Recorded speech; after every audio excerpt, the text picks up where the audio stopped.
Šodien es, Ģirds un apbrošā Milana izstāstīsim stāstu par vienu no senākajām un zināmākajiem dzērienu ražotājiem Latvijā – Sijā Ilgzim, kas ir plašāk pazīstama kā kvasa un alus darītava Ilģu ciems. Dosimies, Milana, ko vairāk uzzināt? Jā! Rūpnīcas vēsture sākās 1863. gadā, kad vācu tirgotājs Jakobs Hermans Buļļu un Daugavgrīvas ielu krustojumā atver alus brūzi. Kas interesanti, 1870. gadā šeit pat pāri ielai atverās cita alus darītava ar poētisko nosaukumu Tanheizes, kas piederēja ebreju uzņēmējai Adelheidei Pulsei. Pasteidzoties notikumiem pa priekšu 1937. gadā, kopā ar Ilģu ciemu tā tiek iekļauta lielajā mega alus darītavā Alderis. Detektīvu cienītājiem interesants fakts. 1876. gadā rūpnīca pēkšņi nodeg, un joprojām nav zināms, vai tā bija uguns nelaime vienkārši, vai arī konkurentu ļaunprātīga rīcība. Tomēr īpašnieki nezaudē cerību un nodibina jaunu akciju sabiedrību un uzsāk atjaunošanas darbus un veiksmīgi atjauno darbības. Un līdz 1913. gadam Ilgzem kļūst par lielāku alus ražotāju Rīgā.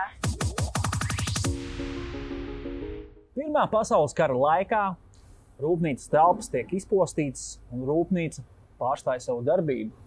Bet 1923. gada Ilgu ciema alus darītava uzsāk savu darbību. Un pēc Otrā pasaules kara rūpnīca atkal sāk uzplaukt. 1958. gadā rūpnīca uzstāda jaunu konvejeru līniju, kas pati mazgā, pilda un arī aizkorķē pudeles.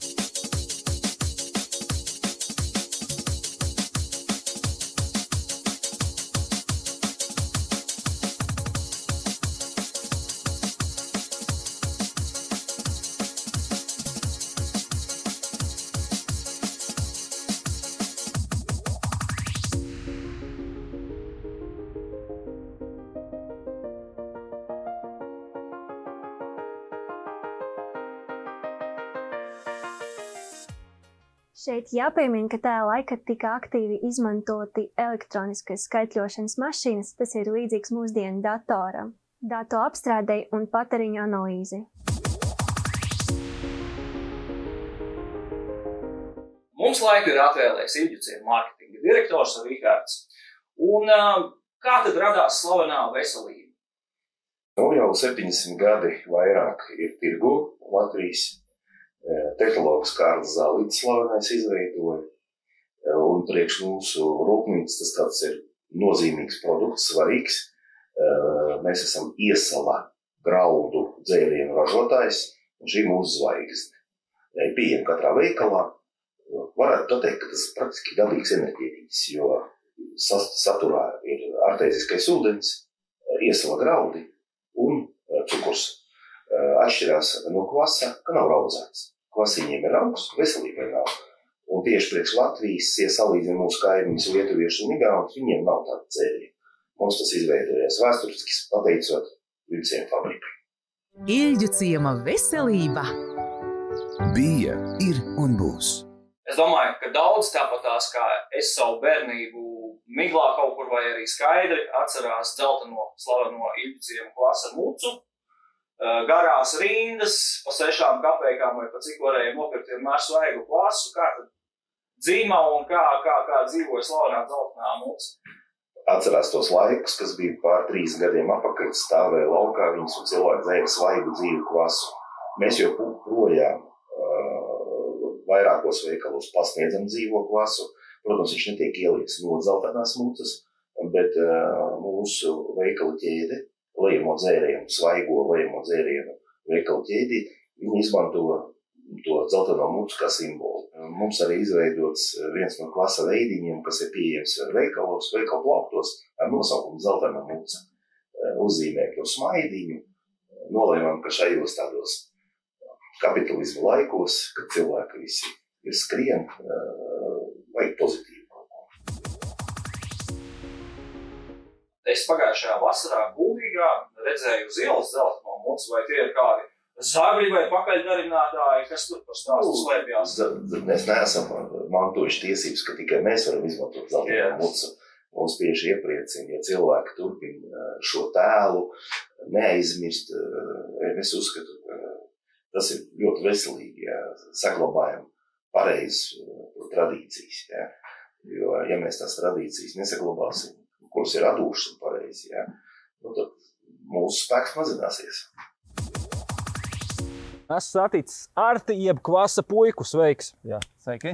Kāds ir stāsts, kā dzima sadarbība mūsdienās ar Ilģiciem Kvasu? Tu jau zini, ka viss jaunais sen aizmirsts vecais, un līdz ar to arī mums tas projekts radās, ka vecā labā Ilģiciem Kvasa muca tika pārtaisīta par skaistu izbraukumu bāriņu. Un kas tad labāks, ja ne Ilģiciem Kvasa, jo cilvēki jau no bērnības grib to bērnības garšu, pareizāk sakot, nevis no bērnības, bet to bērnības garšu dabot. Un mēs esam notestējām vairākus klases veidus, un Ilģiciems tā ir tā bērnības garša, ko cilvēks grib dabot, un to arī mēs viņiem dodam. Līdz ar to veiksmīgi sadarbojamies. Jā, cik sen šis projekts jau ir? 7 gadi. 7 gadi. Jā. Vai tu pats atceries bērnībā dzeltenās mucas ar Ilģiciema Kvasu? Jā, mana muciņa bija uz Čaka un Tallinas stūri, jā, kā tagad atceros tās garās rindiņas un tās alumīnija muciņas, jā. Tāpēc arī varbūt arī man tas ir tāds, es zināju, ka tas būs tas, kas varētu aiziet no tiem biznesiem. Cik kapeikas maksāja tajā laikā Kvasas glāzi? Ja es nemaldos, tad mazais bija 3 kapeikas un lielais bija 5 vai 6 kapeikas. Vai vēl mūsdienās arī cilvēkiem nostrādā šī nostalģija, vai viņi vienkārši tikai redz, ka kaut kas dzerams, bet vai arī viņiem... Nē, tieši tā, jo būsim jau godīgi, Ilģiciem Kvasa piedāvā daudz, bet, kā saka, tā konfektē ir pareizs iepakojums, un mēs viņu esam pareizi iepakojuši tādā dzeltenajā muciņā, un to klienti bieži saka, protams, kad viņi iet garām tai tirgotāji rindai un ierauga to dzelteno muciņu un praktiski pienāk tikai tāpēc, ka tā arī ir viņu bērnība tomēr. Es atrodos pie vara katla, kas ir vācu iztveicēšanas iekārta. 90. gados, kad rūpnīca nebija aktīva, katls tika krāsots pelēks, lai to neaiznestu metālūžņos. Pēc Latvijas neatkarības atgūšanas 90. gados ir grūti ekonomiskie apstākļi, un šajās telpās ir kādu laiku klusums. Taču 95. gadā rūpnīca atjauno savu darbību, kas interesanti nevis ar iesalu dzērienu ražošanu, bet ar majonēžu, tomāta mērču un sinepju ražošanu. Jāatzīstās, ka es arī esmu Ilģiciemu patstāvīgais klients, bet man ir pačukstējuši, ka jums ir klients, kas ir jau no 19. gadsimta. Kāds tur stāsts slēpjās? Jā, bijām savā ziņā pārsteigti, kad mums ir klienti, kuri lieto tikai Ilģiciema alu, studentu korporācija, kas izveidot jau no seniem laikiem, un joprojām iegādājās pie mums aliņu, medaliņu, un arī parādīja bildes, kurām ir vairāk pa 100 gadiem, kur šie studentu apģērbos sēž ar Ilģiciema alus kastē. Priekš mums bija tas patīkams pārsteigums, nodot viņiem lielu sveicienu. Okay. Atrodos Tērbats ielā 38, kur savā laikā dzīvoja valsts prezidents Kārlis Ulmans, bet šobrīd šeit mājo studentu korporācija Fraternitas Arktika, un Dmitrijs izstāstīs arī saistību ar Ilģiciema alusdarītavu. Jā. Laikam mēs esam senākie, vecākie klienti rūpnīca Ilģiciem. Ja mēs esam dibināti 1880. gada Rīgā, un kopš no tā laikā arī lietojam alu. Un joprojām to lietojam. Ja? Un šeit varat atrast liecības par to, kā mēs to lietojam. Un te jūs redzat Ilģiciema etikete no bruža pildījums. Tā laika mēs pērkam ne tikai pūdeles, bet arī mēs pērkam mucas. Mums ir alus komands, tas ir kā alus statūti.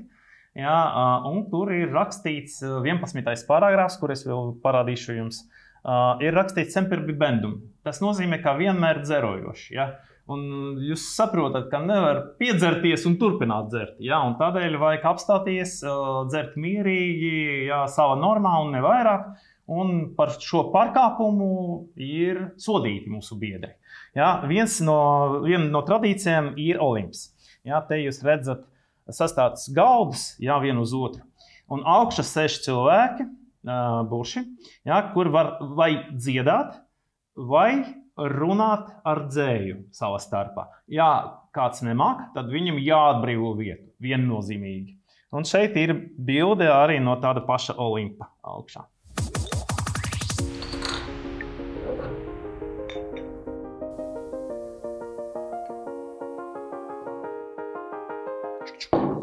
Katram ir zināma tāda problēma, ka tu bārā dzer, noliec savu auskausiņu un pēc tam viņa tur vairs nav. Cik es saprotu, jūsu korporācijā tāda nav problēma. Nu, protams, tā nav problēma, jo mēs ne tikai dzeram, mēs arī dziedājām, sežam pie galda un kādreiz vajag atstāt savu alus kausu uz galda.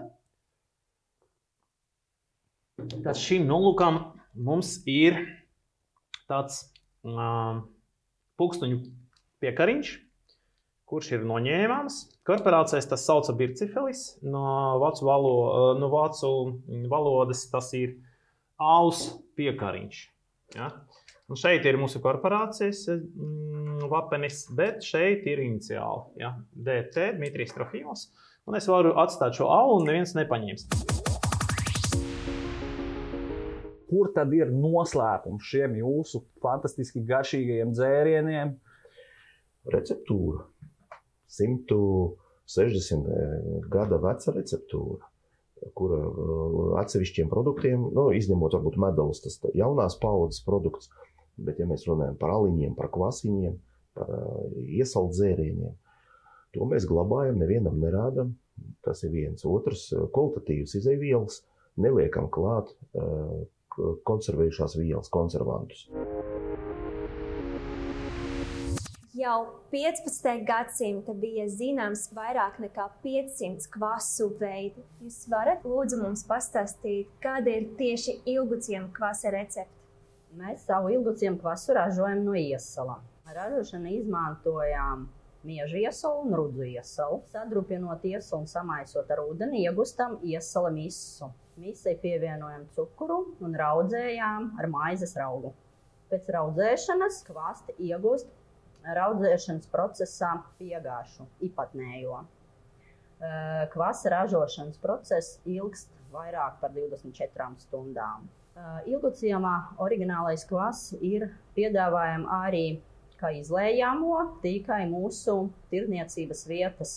Viņš atšķirās ar parasto pudeles pildīto kvasu ar to, ka šis kvass netiek separēts, un viņš netiek pasterizēts. Viņš pat taisno pēc raudzēšanas tiek pārdots uz veikaliem. Līdz ar to tā garšā atšķirās no kvasa pudelēs. Parasti cilvēki domā, ka jaunas receptes izgatavošana ir kaut kas līdzīgs Dextra laboratorijam, kas notiek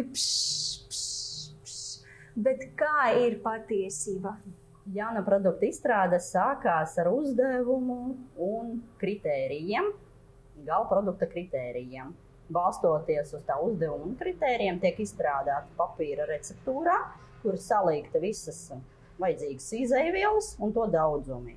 Pēc šīs receptūras laboratorijā tiek gatavoti laboratorijas paraugi. Kad paraugi ir gatavi, tos paraugus degustē, lai saprastu, vai visu labi, vai arī pie kaut kā tālāk ir jāpiestrādā. Ja ir labi, tad produkts tiek laists ražošanas partijā. Ja jāpiestrādā, tad laiks iet uz laboratoriju un jāpiestrādā.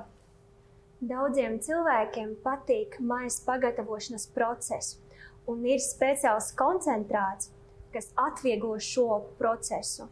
Kvasa koncentrāts ir speciāli izstrādāts priekš tiem, kuri, lai varētu mājās viegli pagatavot kvasu. Mājas atliek tikai atšķaidīt to koncentrātu ar ūdeni un pievienot maizes raugu. Tad es paņemšu apmēram 100 grāmus koncentrātā un pielīšu līdz 800 ml atzīmēju ūdeni. Visu vajag samaisīt. Vēlams izmantot istabas temperatūras ūdeni, nevis augsto. Tad ir vieglāk un ātrāk būs visu samaisīt. Tālāk jāpievieno maizes raugs. Var izmantot gan presēto maizes raugu, gan arī sauso. Principā rauga deva ir 1 grams uz litru. Maisima man šeit ir 800 ml, līdz ar to man šeit ir 0,8 grami. Viņu var sākumā drusciņ atšķaidīt ar esošo jau samaisīt maisījumu. Kad raugs ir atšķaidīt, vienkārši visu izlējām iekšā un atkal samaisam. Tagad viņu jāatstāj istabas temperatūrā uz kādām 10-12 stundām. Man rokās ir viens no Ilģuciema mūsdienu lepnumiem, nevis veselība, kas ir senākiem laikiem, medalus. Un pie Riharda gribētu uzzināt, vai tiešām tiek izmantots medus šī dzēriena pagatavošanā? Jā, tiek izmantots medus. Receptūrā viņš ir.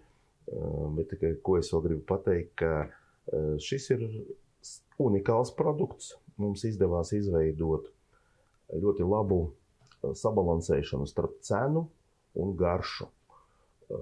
Nejūt grādus, kad viņu lieto. Jā, viņš patiešām maigs. Un parastam ražotājam, teiksim, diezgan pagrūti šo produktu izveidot. Tas bija izveidots 12. gadā, 2012. Pirmo reizi, kad mēs izvārījām. Ar 15. gadu mēs bijām tikuši jau mazumtirdzniecībā veikalķēdēs. Ilģuciema medalus. Brūvēts Rīgā. To, kurš ir mans mīļākais Ilģuciema dzēriens, to mēs noskaidrosim, kad es visus šos dzērienus finālā garšošu. Bet, Rihard, kurš ir tavs no plašā klāsta mīļākais no visiem mīļajiem? No kvasiņiem man patīk oriģinālais kvass, baltais arī. Visi labi, bet katrs savam brīdim. Medalu es personīgi izceltu priekš sevīm kaņu pingvera. 2 glāzītes ļoti labi. Viņš tāds, var teikt, tonizējošs. Un starp paliņiem, kurš katram brīdim sencis vieglāks, Rīga rūgtāka, ekstra biezāka, bet es izceltu ekstru un bišu mūžu. Katrs uzņēmums vienmēr saka, ka ir labākais savā jomā vai vispār vislabākais. Kā tad ir ar Ilģuciemu? Kvasiņos esam. Iesalt dzērienos esam pelnījuši atzinumu un izmantojot pētījumus, kā visiemīļotākais dzēriens visu dzērienu kategorijā Latvijā. Ar ļoti augstu uzticības pakāpi. Tas arī mēs to redzam, ka pie mums nāk klienti, viņi ir ļoti mūsu fanāti un patrioti. To mēs jūtam. Kādreiz arī bijām Forbes sarakstā, saņēmuši 29. vietu, bet tā ir vieta starp globāliem zīmoliem, kā Googles un tā tālāk. Jā. Tajā sarakstā virs mums nebija neviena dzēriena. Esmu aicinājis sarunu Ilģuciema galveno vīru, valdes priekšsēdētāju un arī līdzīpašnieku Robertu Wolfu. Cik tad tiek saražotas tonnas kvasa un alus viena gada laikā pie jums? В 2024 году мы 2024 gada mēs saražojam 6293 tonnas, gandrīz 6,3 tonnas viss kopā. Gan kvass, gan veselība, gan medalus, gan alus, viss kopā. Cik tad apgroza uzņēmums un cik nopelna uzņēmums? Прошлый год, 24 Pagājušajā 2024. gada apgrozījums bija ap 6,5 miljoniem. Tas ir visu laiku lielākais apgrozījums uzņēmuma vēsturē. Ceram, ka tas turpinās pieaugt. Diemžēl peļņa ziņa iepriekšējais gads nebija tik veiksmīgs. Tas saistīts ar to, ka darba algu fonds pieauga par 240 000 eiro, salīdzinot ar 2023. gadu. Tāpat pieauga arī nodokļi. Mēs samaksājam par 140 000 eiro, vairāk nekā 2023. gada. Kopā gandrīz 400 000 eiro. Gada bilants vēl nav pabeigta, bet provizoriski mēs sagaidām 20-30 000 zaudējumus. Ilģuciems ir ne tikai populārs Latvijā, bet tiek arī eksportēts. Uz kādām valstīm tiek Ilģuciema produkcija eksportēta? Достаточно много стран. Mēs eksportējam uz daudzām valstīm, taču galvenais tirgus ir Vācijā. Mazumtirdzniecības tīkls Monolith ar zīmolu Steinhauer. Šis kvass tiek pārdots visā Eiropā. Esmu redzējis to Spānijā, Portugālē, Grieķijā, Itālijā, Maltā, pat Kanāriju salas. Protams, arī Vācijā. Tas pats kvass kā Ilguciemā, tikai ar citu nosaukumu. Mēs sadarbojamies jau apmēram 20 gadus. Kur ir tie eksporta tirgi, kur jūs vēl gribētu paplašināt savu darbību? Strateģiski mums ir ļoti svarīga Polija. Tā ir blakus un gandrīz kā vietējais tirgus. Pašlaik mēs aktīvi virzamies šajā virzienā, rūpīgi sekojam tirgumu. Pirms pāris nedēļām bija izstāde, kur piedalījāmies ar standu. Ir arī jauni klienti. Mūsu pārdošanas nodaļa ar viņiem strādā. Ilģu ciema kvass ir pieejams pilnīgi visās Latvijas ķēdēs un arī mazākos veikalos, bet jūs varat lepoties ar savu veikalu ķēdi. Tas ir būtisks segments no mūsu pārdošanas. Pagājušā gada mūsu pašu veikalos tika pārdots produkts par 1 624 000. Tas ir vairāk nekā 25% no kopējā apjomā. 2022. gadā apgrozījums veikalos bija 1 miljons. Mēs nedaudz mainījām cenu politiku un veikali kļuva populārāki. Ceram, ka 2025. gadā tikai mūsu veikalos apgrozījums sasniegt ap 2 miljoniem. Ilģu ciemam ir bagāta vēsture, receptes, tradīcijas, bet kāda ir uzņēmuma nākotne? Mūsu nākotnē mēs redzam tradicionālajās receptes. Neskatoties uz to, ka mēs esam dārgāki nekā citi tirgu, mēs atkāpjamies no modernajām tehnoloģijām. Ķīmiju neizmantojam, izmantojam tikai dabīgas izaivielas. Visas mūsu receptes nāk no pagājušā vai pat aizpagājušā gadsimta. Tāpat kā kvass un veselība, mēs nekad nelietojam konservantus. Iespējams, mēs esam vienīgi, kas tā strādā. Tas pats attiecās uz alu. Mēs neražojam industriālu alu, mēs varam klasisko vācu alu. Populārākie veidi tādi kā Helles un Pilsner. Tie tiešām ir brūti godīgi, ievērojot Vācijas alus tirības likumu. Mēs to ievērojam, tas sanāk dārgāk nekā citiem, bet tie, kas novērtē tradīcijas, novērtē arī mūsu. Un mēs redzam savu nākotni tieši tur. Kāds ir jūsu mīļākais Ilģu ciema dzēriens? Man pašam patīk visi dzērieni, man garšo kvass, arī mani bērni to dzer, patīk veselība un alus. Tas ir patiešām labs, godīgs alus. Man garšo arī sidrs. Tagad mēs ražojam ābolu kvass, raudzēta ābolu sula ar iesalu. Es mierīgi varu to dot saviem bērniem, zinot, ka tur nav nekādas ķīmijas un nekas kaitīgs. Darbs rūpnīcā notiek katru dienu. Kas ir šā brīža aktuālie jūsu projekti, uz ko ir rūpnīcas fokus? Mūsu galvenais attīstības virziens ir klasiskais alus. Kvasa un veselības segmentā mums ir vairāk nekā 50% tirgus, un tā ir stabila pozīcija, ko ir grūti mainīt. Lai gan alus darītavai ir vairāk nekā 160 gadu tradīcijas, klasisko alu mēs sākam brūvēt tikai 2017. gadā. Tagad mēs šīs tradīcijas atdzīvinām, un tur ir izaugsme. Viss, ko mēs darām godīgi, tas ir labs alus, un mēs redzam tur savu nākotni. Šodien mēs ar Milanu iepazinām Sijā Ilgezīm, ja visiem labi zināmo Ilģu ciema kvasu un alus rūpnīcu. Uzzinājām tradīcijas, vēsturi, receptes, tagadni un arī nākotnes plānus.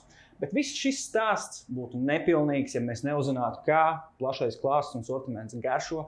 Tāpēc mēs esam pieaicinājuši neatkarīgu eksperti, Selīnu.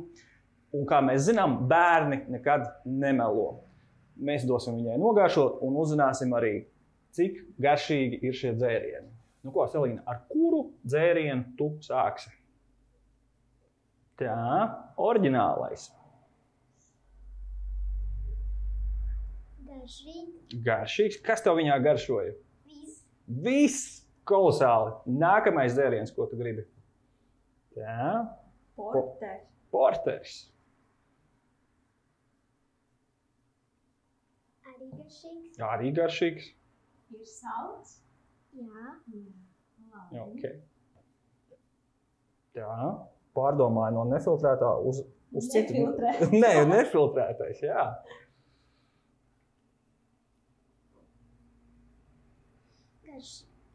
Vidējs. Vidēji garšīgs. Ok, mums ir eksperts. Un baltais.